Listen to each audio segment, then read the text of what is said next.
উন্মত্ত ভিড়ের গুজব, আর সেই গুজব মায়ের থেকে সন্তানকে দূরে রাখলো 10 দিন। আইনি জট কাটিয়ে সপ্তাহ পার করে ছেলেকে ফিরে পেয়েছেন। তবু কি সেদিনের নিষ্ঠুরতা ভুলতে পারবেন? শিক্ষিত মানুষের এই আচরণে বিস্মিত অসহায় পরিবারও।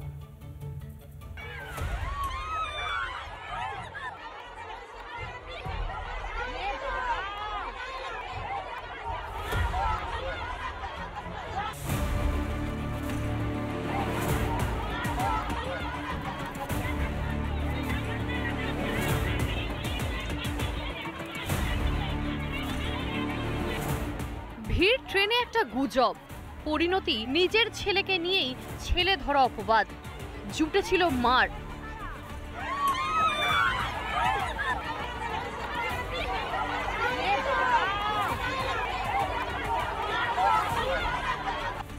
আইনি জট কাটিয়ে 7 দিন পর যুদ্ধ জয়। ছেলেকে কোলে তুলে নিলেন বামনগাছির অসহায় মা। 7 দিন অপবাদ, 7টা দিন সন্তানের থেকে দূরে থাকার যন্ত্রণা। কারণটা আজও বুঝতে পারেনি অসহায় মা। বাচ্চাকে কে ধরেছিল? মাरलो কেন? ट्रेन में जो लोग थे आपके साथ, वो लोग आपको पीटे थे के? হাত ফসকে ছেলে পড়ে যেতে পারে, এই ভয়ই ব্যাগে নিয়েছিলেন ছেলেকে। ভাবতেও পারেননি ভাষা সমস্যায় পরিণতি এতটা নিষ্ঠুর হবে। চিনতে ভুল করেছিলেন সহযাত্রীদের। আরে কাগজপত্র সব জমা দিতে হলে ইধার উধার করকে কাগজপত্র জমা দিতে হলে জমা দিয়ে বাচ্চাটা পেল। কতদিন সময় লাগলো তো বাচ্চাটাকে ফিরে পেতে? এই 7 দিন হয়ে গেল। প্রচার আছে, সচেতনতা আছে, তবুও সচেতন কই শিক্ষিত মানুষরা? এ কোন উন্মত্ত ভিড় যা মায়ের থেকে সন্তানকে দূরে সরিয়ে দেয়? কি আর বলবো, আমি বললাম মতন নেই। ও তো अनपढ़ आदमी के जा फांसालो फांसिए दिएছে। হ্যাঁ, ও তো আমি তো ভালো অনপढ़ আছি, ও তো শিক্ষা লোক, তারপরেও আমাদেরকে যদি এরকম করে তাহলে কি বলা যায় আপনি বলুন।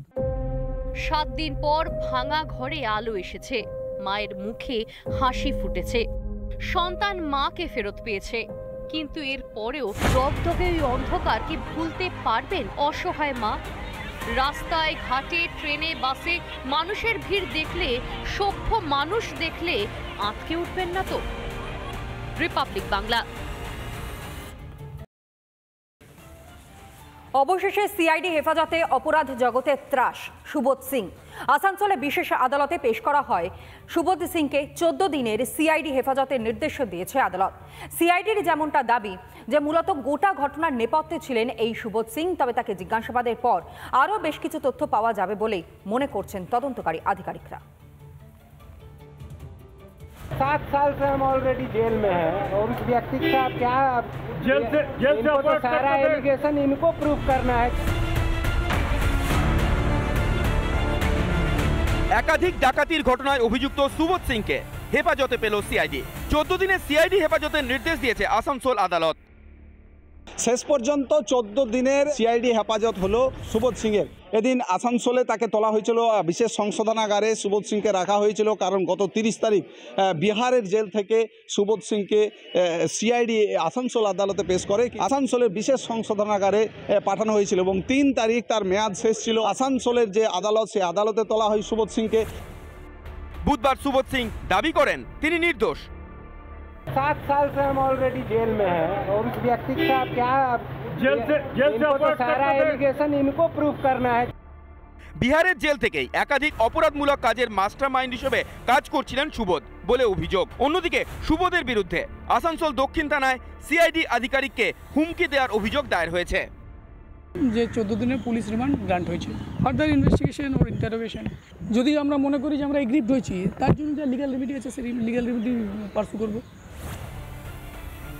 সুবোধ সিংকে নিজেদের হেফাজতে নিতে বিহার জেল থেকে ট্রানজিট রিমান্ডে তাকে আসানসোল আদালতে আনে সিআইডি। এর আগেই সুবোধ সিংকে 14 দিনের সিআইডি হেফাজতে পেতে আবেদন জানিয়েছিল সিআইডি, কিন্তু তা হয়নি। এদিন আবারও আসানসোল আদালতে তোলা হলে সুবোধ সিংকে সিআইডি নিজেদের হেফাজতে পায়।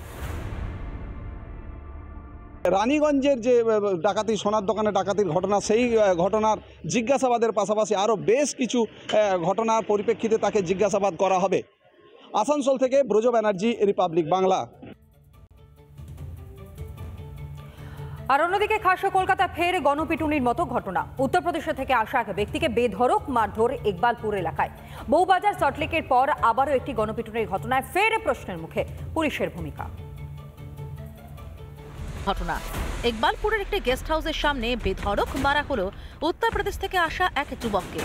অভিযোগের তীর স্থানীয় কিছু যুবকের বিরুদ্ধে। মুহূর্তে রয়েছে খিদিরপুরের সেই গেস্ট হাউসের একেবারে সামনে।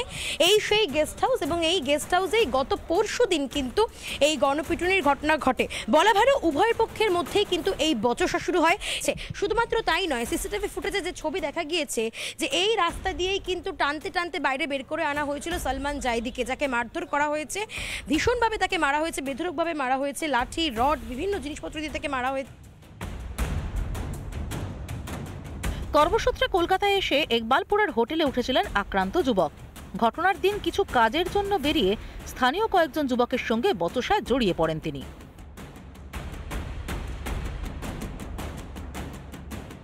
ঘর থেকে তিনি বাইরে গিয়েছিলেন টাকা ট্রান্সফার করবার জন্য, এবং তখন বাইরের যারা লোকাল কিছু এখানকার যারা যুবক রয়েছে, যারা তাকে মেরেছে, তাদের সঙ্গে কোথাও গিয়ে তার ধাক্কা লাগে এবং তারপরই শুরু হয় বচসা। সেই বচসা থেকে শুরু হয় হাতাহাতি এবং তারপরই এইভাবে মর্মান্তিকভাবে তাকে মারধর করা হয়েছে। গেস্ট হাউসের সিসিটিভি ক্যামেরায় ধরা পড়েছে মারধরের ছবি। ঘটনা যুবকের চোখে মুখে আতঙ্কের ছবি স্পষ্ট। हमको गेट पे मारा, लोहे का रोड निकाला उनके पीछे यहाँ लगा हुआ था। फिर हम अपने रूम में घुसा, रूम का लॉक तोड़ के हमको बाहर निकालता हुआ ले गया। फिर रास्ते में वहाँ डाल कर मारा। क्या लोकल है? हाँ, लोकल का लोग है यहीं का। ऐसा हो गया था जैसे मर गया है। फिर यहाँ का कोई स्टाफ हमको बचाया, ऊपर छत पे भगाया।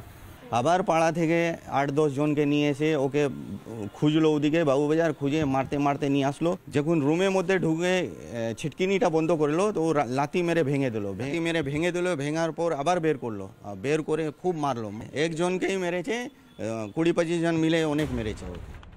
রাজ্যে একের পর এক গণপিটুনির ঘটনা। কোথায় আছে পুলিশ প্রশাসন? খাস কলকাতাতেই একাধিক ঘটনা সামনে এসেছে। এরপরও কি টনক নড়বে না পুলিশের? ইকবালপুর থেকে এলিনা ভট্টাচার্যের রিপোর্ট, রিপাবলিক বাংলা।